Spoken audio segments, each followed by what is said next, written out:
रात के 12 बजे विशाल और उसकी बहन नेहा एक पुरानी हवेली के बाहर खड़े थे।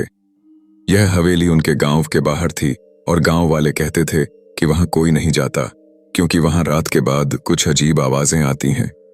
दरवाजे खुद ब खुद खुलते बंद होते हैं और खिड़कियों से सफेद साए झांकते हैं।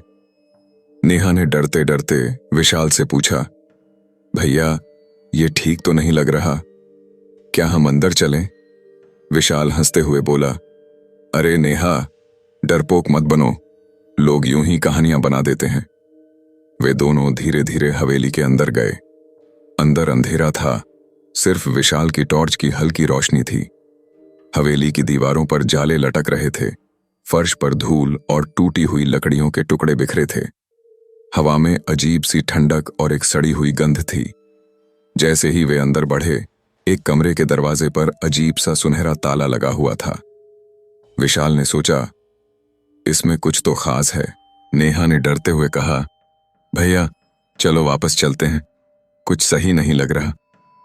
लेकिन विशाल ने उसकी बात अनसुनी कर दी। उसने जैसे ही ताले को छुआ, अचानक कमरे का दरवाजा खुल गया और एक तेज ठंडी हवा अंदर से बाहर आई। दोनों अंदर गए और उन्होंने देखा कि कमरे की दीवारों पर काले धागों से कुछ लिखा हुआ था। तुमने इस दरवाजे को खोला, अब वापसी का कोई रास्ता नहीं। नेहा की सांसें तेज हो गईं। वह कांपते हुए बोली, भैया ये क्या है? इतना कहते ही कमरे का दरवाजा तेज आवाज से बंद हो गया। कमरे में अंधेरा छा गया।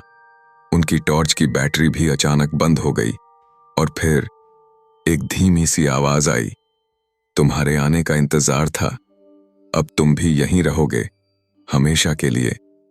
नेहा ने रोते हुए विशाल का हाथ पकड़ा, पर वह हैरान रह गई। विशाल अब वहां नहीं था, उसकी जगह बस एक ठंडी सी हवा थी।